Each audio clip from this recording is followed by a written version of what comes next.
Chỗ sắn này mưa san gạt xuống đây là sẽ bị lấp, chắc vẫn phải nhổ lên thôi. Còn cả cái chuồng gà này mục lát hết rồi, chắc phải dỡ bỏ nó đi thôi.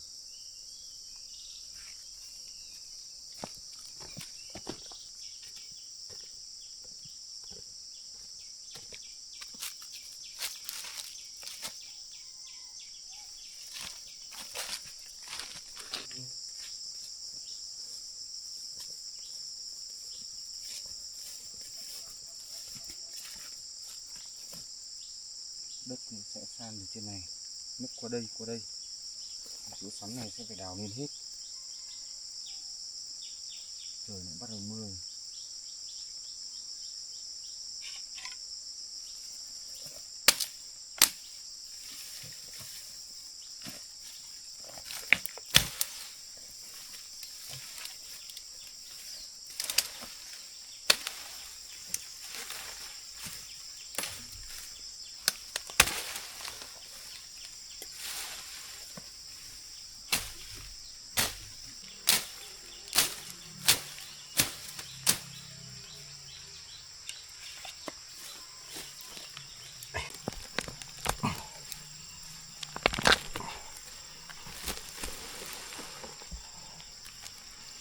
Củ to thế.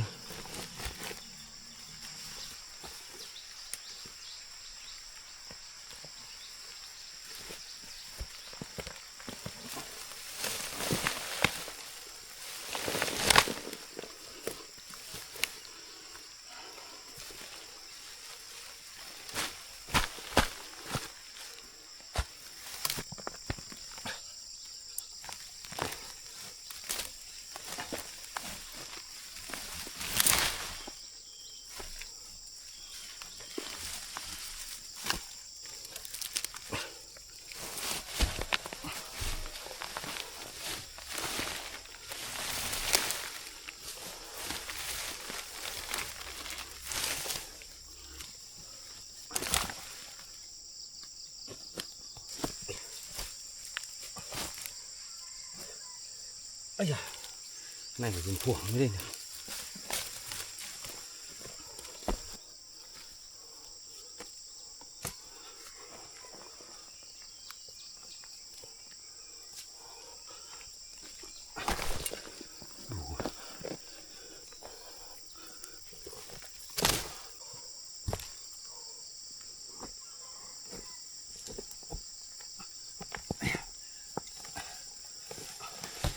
Ủa.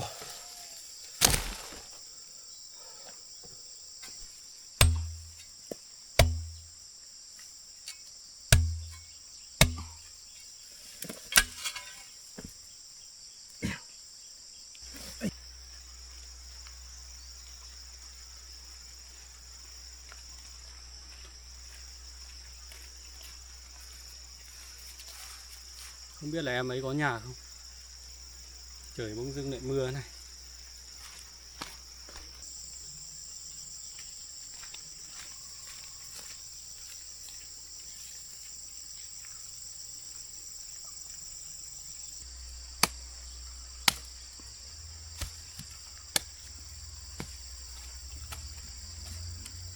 Em Công à? Anh à? Dạ em chào anh. Mưa làm gì này? Em bảo trời mưa em tranh thủ nhổ ít sắn không mấy nữa máy nó đến đi này. Máy nó đến san gạt đi nấp thì phí anh ạ. Anh gọi được máy rồi, anh đang cùng máy đi vào đây. Ôi, anh máy đang đến đây bây giờ rồi ạ? Ngay ngoài này rồi. Thế, anh bảo đi bộ vào trước xem em ở nhà không? À vâng. Trời lại tự dưng lại đang mưa này chứ. Không biết làm được không? Chắc mưa chắc nhỏ máy này vẫn chắc cuốc làm được. được. Thế Đợi em tí em dọn được. chuẩn bị dọn đi xong là Vâng. cho máy làm nhé. Vâng. Em đang bảo mấy hôm không thấy anh báo tin gì nên là em cứ tranh thủ em dọn dần. Rồi rằng nào chỗ này cũng bị lấp mà, thôi cứ tận dụng được bao nhiêu thì tận dụng em ạ. Vâng. Đấy, tiếng máy đến kia rồi đấy. Đây thế.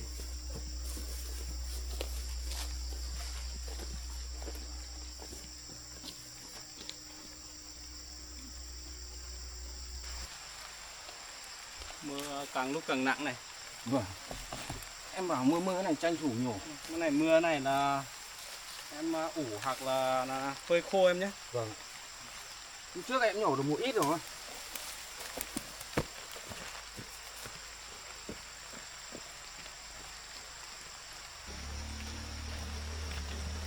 Tới cái đống ở đây. Vâng. Là rảnh em băm thái phơi khô. Vâng, nào nắng thì phơi. Anh tìm máy ở tận đâu vậy anh? Ở ngoài trung tâm ấy. Nọ em có đi nhưng mà gặp mấy máy toàn máy bận ấy.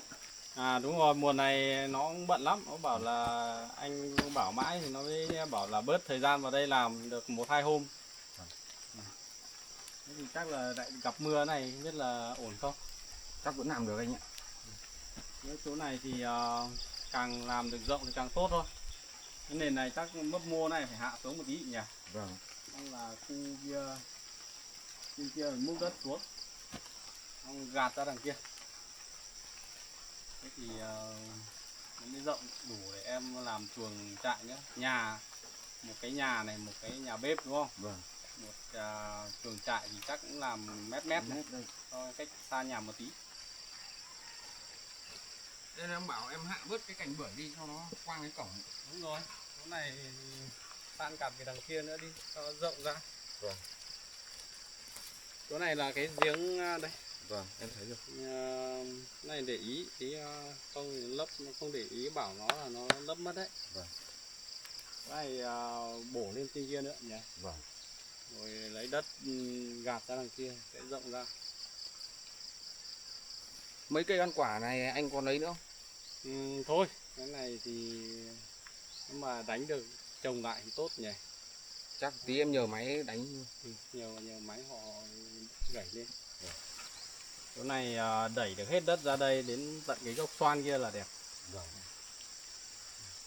Em tính Mà ra ngoài quá thì lại đến suối thì nó hay lở đấy.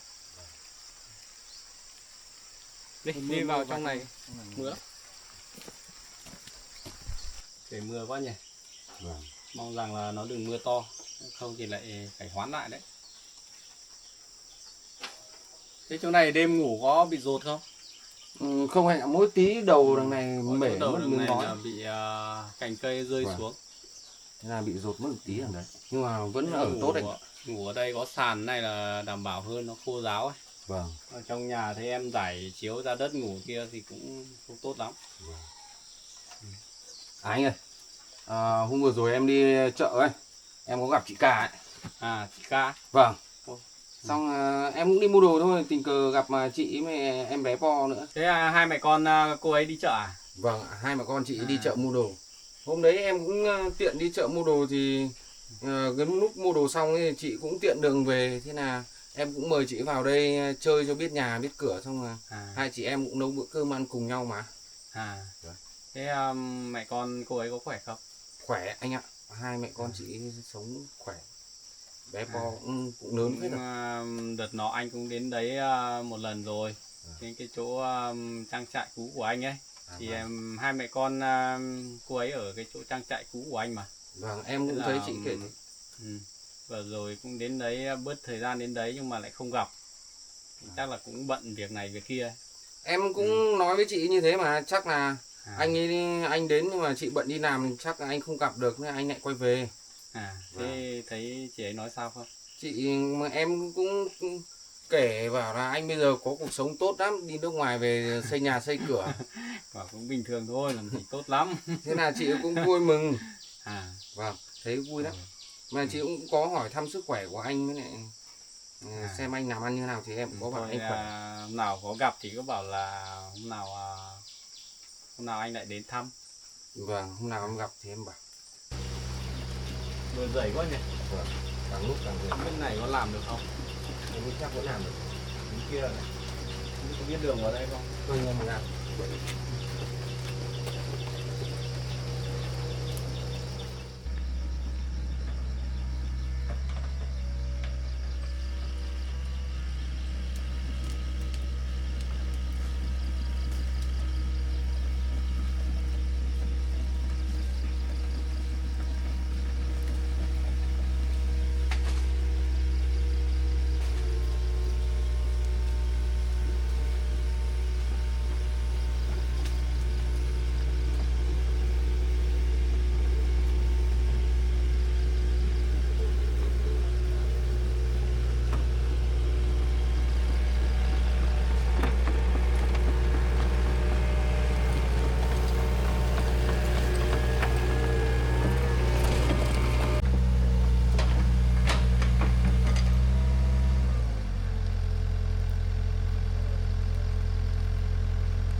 Anh xem múc như này đã được chưa? Đến tầm này. Như này là rộng lắm rồi em ạ. Hôm nay đúng ngày trời mưa chứ, bé bét. Giờ nó tạnh tạnh một tí. Như này mà đẩy hết số đất này ra ngoài kia là rộng lắm rồi. Thế thì thoải mái em làm chuồng trại, làm nhà, xong là còn những chỗ bằng thì mình có thể làm chuồng trại được. Đi xuống nhà ngồi đi Thì, anh. máy họ nghỉ rồi thì em cứ chờ đợi thôi. Họ chắc làm mất mấy ngày đấy. Vâng. Đi, cứ xuống dưới đi. Đây đất bếp bẩn tí chân quá. Cái chỗ này sáng nay anh bảo là nó cứ để lại món đá này cho em để sau em để kè ấy. Vâng. Đất mềm này nó đỡ bị lở. Vâng. Cái nền nhà thì mình làm cao hơn thì mình dùng cái đá này, không thì mấy nữa mình lại phải đi lấy chỗ khác về, nó vất vả lắm. Vâng, sáng nay em thấy anh nói như thế cũng hợp lý mà. Đánh hòn to, hòn vừa này là đẹp này. Vâng.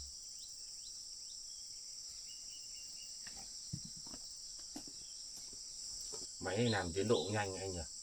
Máy này làm nhanh mà, anh gọi cái người này là em thấy là họ làm được thì em mới gọi ấy. Vâng. Thì giá cả thì cũng theo giá thị trường thôi. Ở đây là tính theo giờ nhé. Vâng. Cứ 400.000 một giờ. Thì em ở đây thì em cứ trông họ đi, xem họ làm đến số giờ thôi. Ví dụ buổi sáng thì họ làm từ 7 giờ đến 11 giờ ấy. Ngày thì họ làm 8 tiếng. Vâng. Thì mình cứ từ thế mà nhân lên thôi. Vâng. Thì xem là mấy ngày xem hết bao nhiêu tiền. Vâng. Em hết bao nhiêu tiền là biết Còn rồi. còn cái khoản tiền này thì anh gọi máy đến cho em rồi thì cũng là tốt cho em lắm rồi, thì em cảm ơn anh. Còn cái chi phí thì anh để em gửi cho họ nhé. Thế còn có đủ tiền không? Liệu có đủ Em tiền trả họ không? tính là vẫn đủ anh. Nếu có gì cứ bảo anh nhá. Vâng ạ. Chỗ này thì nó múc đến đâu thì em có bao nhiêu đá thì em cứ bảo nó dồn về đây cho em. Vâng. Dồn về đầu đằng này. Vâng. Để mình để đây để mình tiện sử dụng ấy. Vâng. Không mình ra suối lấy xa lắm. Cái này cái máy này thì tối em ngủ đây em để ý một tí nhá. Vâng. Không là nhớ đâu thì có vấn đề gì ấy thì gây dưa với mình ấy. Vâng. Thế còn chỗ vật liệu thì em chuẩn bị đến đâu rồi? Em cũng tranh thủ em gom được một số gỗ rồi anh ạ. Thế gỗ thì anh bảo là ở cái vùng trên kia là nhiều gỗ lắm thì em đi đâu lấy? Em vẫn theo lời anh chỉ là em nên trên đấy anh ạ. Thế Vâng. để đâu rồi anh không thấy? Em để ở cách nhà một đoạn. Thì em gom về em để đấy, thì em tính là nếu mà gom về để đây thì là sợ máy đến làm thì sẽ bị vướng ấy. Thì là em để cách nhà một đoạn để khi san gạt nền xong thì em sẽ chuyển về. Thế thì gỗ thì mấy cây gỗ thì em chặt bằng cái gì? Em hôm nọ có ra chợ em cũng sắm được một số dụng cụ anh ạ. Thì em đi đốn bằng rìu với lại một cái cưa tay bé bé. Ui thế thì chẳng mệt lắm à? Thì Thế cũng biết làm nào được thì không bảo anh, thế em biết dùng máy cưa không? em thì cũng biết tạm tạm một tí thôi anh. Tạm. Ui thế thì hôm nào để anh lấy máy cưa của anh vào để mang đi cắt cho dễ. Ôi nhưng mà anh bận nhiều việc thế hộ em sao được. Anh còn nhiều việc thì anh cứ làm đi rồi em túc tắc em làm được dần anh ạ. Ui thế thì cái nhà thì không có máy cưa thì em mất nhiều công gấp đôi gấp ba luôn. Thế hôm nào nếu mà ấy thì nếu mà em biết dùng thì lấy anh cho em cái máy đấy về dùng. Không thì hôm nào anh rảnh anh vào hộ đi cắt một hai buổi cũng được. Vâng, vậy thì đợi san gạt nền xong thì khi nào anh rảnh anh hộ em một hai hôm. Rồi. Rồi thế thì có gì khó khăn thì cứ bảo nhá. Làm nhà thì cũng một thân một mình cũng khó đấy. Vâng. Anh ơi, bây giờ cũng muộn rồi ấy, thì để em nấu cơm thì anh ở lại đây ăn cơm với em nhé. Chắc là thôi anh về thôi, giờ cũng vừa tạnh mưa xong, bây giờ về thì sợ tí nữa tối lại mưa đấy. Thôi về đằng nào cũng phải nấu ấy thì Thôi em không nấu đây vấn đề gì, em ở đây thì một mình em thì cũng đơn giản thôi. Thế bây giờ chắc là anh xin phép về thôi nhé. Vâng, thì Em nghỉ đi. thì anh về nhé. Cái dép của anh lúc nãy dính nhiều đất quá, anh để bên kia. Thế sáng anh đi lên này anh đi bộ à? Đâu xe anh để tít đằng kia, đường bẩn anh phải dẫn, cái xe này nó không biết đường nên là anh dẫn vào. Rồi em vào đi nhé. Vâng, thế em cảm ơn anh nhé. Rồi anh về đây. Vâng. Rộng lắm. Vâng.